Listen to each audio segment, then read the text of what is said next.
Bale ನಿರೀಕ್ಷೆಯಲ್ಲಿರುವ ದರ್ಶನ್ಗೆ tension. 7 ಆರೋಪಿಗಳಿಗೆ ಇಂದು ವಿಚಾರಣೆ. ಪವಿತ್ರ ಗೌಡಗೂ ಹೆಚ್ಚಾಯಿತು ಢವಢವ.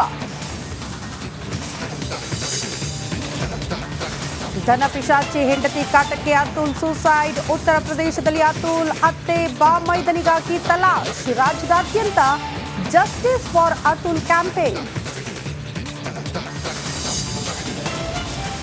ಇಂದಿನ ಸದನದಲ್ಲಿ ವಕ್ಫ್ ಸದ್ದು. ರೈತರ ಭೂಮಿ ಕಿತ್ತುಕೊಳ್ಳುವ ಹುನ್ನಾರ. ಸರ್ಕಾರದ ಮೇಲೆ ಮುಗಿ ಬೀಳಲಿದೆ ವಿಪಕ್ಷ. ಬ್ಲಾಸ್ಟ್ ಮಾಡಲು ಹೋಗಿ ಡ್ರೋನ್ ಪ್ರತಾಪ್ ಎಡವಟ್ಟು. ತುಮಕೂರಿನ ಮಿಡಿಗೇಶಿ ಠಾಣೆಯಲ್ಲಿ ಎಫ್ಐಆರ್. ಬೆಂಗಳೂರಿಗೆ ಕರೆತಂದು ವಿಚಾರಣೆ.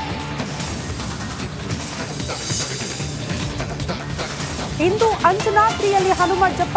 ಬೆಳಗ್ಗೆ 4 ಗಂಟೆಗೆ ತುಂಗಾ ನದಿಯಲ್ಲಿ ಸ್ನಾನ ಮಾಡಿ ಭಕ್ತರಿಂದ ಮಾಲೆ ವಿಸರ್ಜನೆ.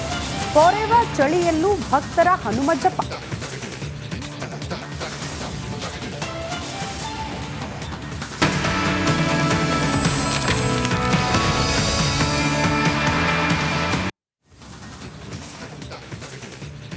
ನಮಸ್ಕಾರ, ಗುಡ್ ಮಾರ್ನಿಂಗ್. ಇದು ಮಾರ್ನಿಂಗ್ ರೌಂಡ್ಸ್. ನಾನು ಶ್ರುತಿ.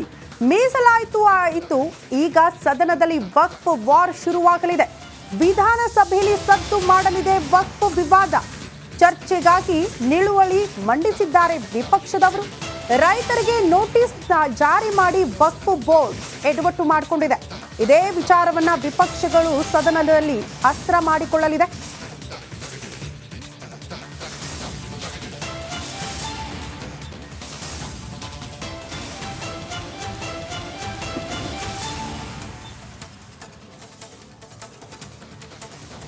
ಸದನದಲ್ಲಿ ಇಷ್ಟು ದಿನ ಚರ್ಚೆ ಆಗಿದ್ದು, ಹೋರಾಟಗಳಾಗಿದ್ದು, 2A ಮೀಸಲಾತಿಗಾಗಿ ಪಂಚಮ ಸಾಲಿಗರು ಹೋರಾಟ ಮಾಡ್ತಾ ಇದ್ರು. ಅವರ ಮೇಲೆ ಲಾಠಿ ಪ್ರಹಾರ ಆಯಿತು ಅನ್ನುವಂತಹ ವಿಚಾರಕ್ಕೆ ಸಂಬಂಧಪಟ್ಟಂತೆ ವಿಪಕ್ಷ ನಾಯಕರಿಗೆ ಅಸ್ತ್ರ ಆಗ್ಬಿಡ್ತು.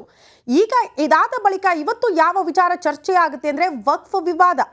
ಕಾರಣ, ರಾಜ್ಯದ ಬಹುತೇಕ ಜಿಲ್ಲೆಗಳಲ್ಲಿ ರೈತರ ಭೂಮಿ ವಕ್ಫ್ ಹೆಸರಿಗೆ ಬದಲಾವಣೆ ಆಗ್ಬಿಟ್ಟಿದೆ. ಪಹಣಿ ಪತ್ರದಲ್ಲಿ ವಕ್ಫ್ ಹೆಸರು ದಾಖಲಾಗ್ಬಿಟ್ಟಿದೆ. ಹಾಗಾಗಿ ಇದರಿಂದ ಅನೇಕ ರೈತರಿಗೆ ಸಮಸ್ಯೆ ಆಗ್ತಾ ಇದೆ. ಈ ವಿಚಾರವನ್ನ ವಿಪಕ್ಷಗಳು ಇವತ್ತು ಸದನದಲ್ಲಿ ಪ್ರಸ್ತಾಪ ಮಾಡಲಿದ್ದಾರೆ. ಇದಕ್ಕೆ ನಿಲುವಳಿ ಮಂಡನೆಯಾಗಿದೆ ಅಂತೆ ವಿಪಕ್ಷಗಳಿಂದ. ಇವತ್ತು ವಕ್ಫ್ ಕೋಲಾಹಲ ಸದನ ಅದಕ್ಕೆ ಸಾಕ್ಷಿ ಆಗಬೇಕಾದಂಥ ಅನಿವಾರ್ಯತೆ. ಚರ್ಚೆ ಆಗಲೇಬೇಕು ವಕ್ಫ್ ವಿಚಾರ. ಕಾರಣ, ರಾಜ್ಯದಾದ್ಯಂತ ಅನೇಕ ಜನಸಾಮಾನ್ಯರು ಸಮಸ್ಯೆ ಎದುರಿಸ್ತಿದ್ದಾರೆ.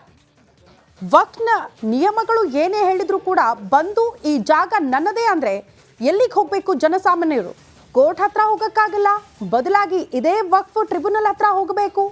ಈಗ ಇಬ್ಬರ ನಡುವೆ ಜಗಳ ಇದೆ ಅಂದ್ರೆ ಯಾರೋ 3ನೇ ವ್ಯಕ್ತಿ ಬಂದು ಆ ಜಗಳವನ್ನ ಬಿಡಿಸ್ಬೇಕು, ವಿವಾದವನ್ನ ಬಗೆಹರಿಸಬೇಕು. ಇಲ್ಲಿ